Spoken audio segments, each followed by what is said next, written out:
Low carb kimchi po tayo ngayon. Ang sarap nito ka-low carb, partner sa mga pinirito, inihaw, pero siyempre pang side dish lang natin. So una naglagay po ako ng asin sa isang malinis na palanggana, then add tayo ng water para tunawin. Tunawin niyo po maigi yung ating asin or haluin maigi. Tapos yung pechay bagyo, hiniwa ko po ng bite size. 1 kilo mahigit 'to, parang 1 and 1/4 kilo, 'yan. Then ibababad niyo po 'yun ng 1 o hanggang 2 oras.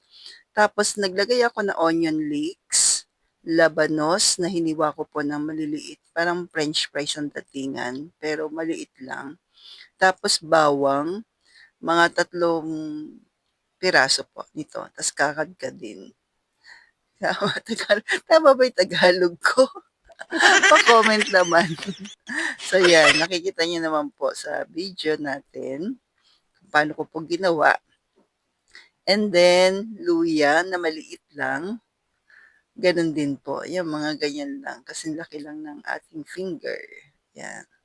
Small lang talaga. Tapos ganun din, the same lang din sa ginawa ko po sa bawang. Tapos po yung ating ano po, nababad ko na po ito ng 1 oras mahigit. Ano pong purpose nito? Para po crunchy pa rin yung inyong pechay bagyo o yung gulay sa ating kimchi. So, importante pong proseso ito at kailangan mga mahigit 1 oras po ninyo ibabad. Kasi pagka hindi po natin binabad sa asin, magiging lantutay yung or malambot yung gulay natin. So, after mababad, huhugasan pa natin ng 2 beses para maalis po yung asin. Yun naman ang purpose po noon, para hindi maalat yung ating kimchi. Yan. At the same time, para malinis po. So, 2 beses po nating huhugasan pa dito. Alam niyo yung part na parang sa ampalaya. Yan, binabad sa asin, tapos pinipiga-piga, yan. So, ganun lang po. Pero wag naman sobrang piga. Tama lang. Yan. Kita niyo po siya, crunchy pa rin siya po. Even yung mga dahon-dahon niya. So, 2 beses. At kung umabot ka po sa part na ito, ano pa mga side dish ang ginagawa niyo po? Pa-comment naman. Or favorite niyo sa low carb. Kasi sa atin, ako kasi hindi ako talaga oxalate sensitive, kaya nagugulay ako paminsan-minsan. Yan, pag meron at mura ang gulay. Sabi ganun. Meron ganun na yun, na pag mura lang ang gulay. Medyo mura kasi ngayon ang pechay, bagyo. Kaya yun po. Yan. Sa iyo po ba, magkano na ngayon ang pechay bagyo? Sa amin kasi mababa na po dito. Yan. So, yun po, 2 beses ko po siyang hinugasan para maalis yung asin nito. Then, tabi na natin. Sa isang lalagyan po, lagay tayo ng onion leeks, labanos, tapos 2 tablespoon po ng stevia, then patis, 1 tablespoon. Tapos ito po, yung flakes, kumbaga ano ito chili flakes ng Korea.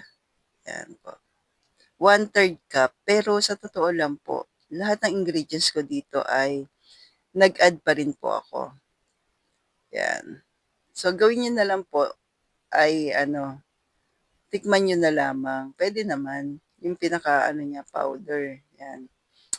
Nag-add po ako kaya tansya-tansya na lang talaga yung ginawa ko dito. Then, tabi natin.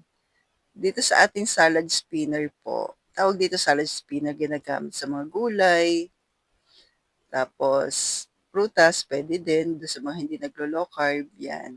Ilalagay niyo lang po dyan yung gulay. Kasi kailangan yung gulay na ilalagay natin doon sa ating kimchi po ay walang water. So, dapat dry. Mabilis lang po ito, ilalagay niyo lang po dyan, then spin niyo lang po siya. Kaya tinawag na salad spinner. Ikutin mo lang po ganyan. Then, yung water nandun na sa ilalim. Eh, mahalaga po ito. Alam niyo po, ito isang bagay na hindi nawawala sa kusina ko. Ayan po, yung water.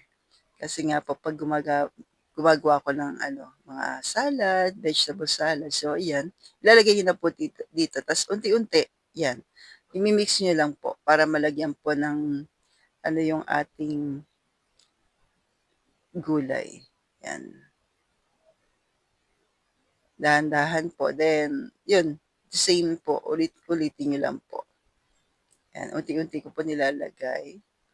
Para mas mahalo, puwede naman mag-one test na lang po kayo po. Then, yun po uli, ulitin niyo lang yung proseso, lagay lang yung gulay sa ating salad spinner. Tapos, para lang po maalis yung water, kasi pagka nagtutubig yung ating gulay po, hindi maganda yung kimchi na magagawa po natin. Kasi naturally, magtutubig siya, natural. Pero ay yung gano'ng water na kasi 'di ba binabad natin kanina, tinugasan, yun po. So after niyan, hahaluin lang po maigi. Kaya yun, tikman niyo na lang po, puwede naman. Para ano, 'pag ano, add na lang po kayo pagka halimbawa nag-add kayo ng patis, add na lang kayo uli ng mga lahat ng ingredients. Maliban po dun sa ano, labanos, okey na yun. Yun lang po yung kailangang i-add. Yan, stevia para mag-adjust din siya, then tikman. Tapos ilagay niyo po 1 to 2 days sa room temperature, yan. Then everyday titignan niyo po siya, tapos halu-haluin, then after 2 days, lagay niyo na po siya sa ref para hindi na siya mag-asim, para ilagay na po kaagad sa ref after siguro kahit mga 2 days, yan. So, yun na po. Ang sarap niya i-partner sa ating mga pinirito or inihaw for side dish po. So, stay low carb.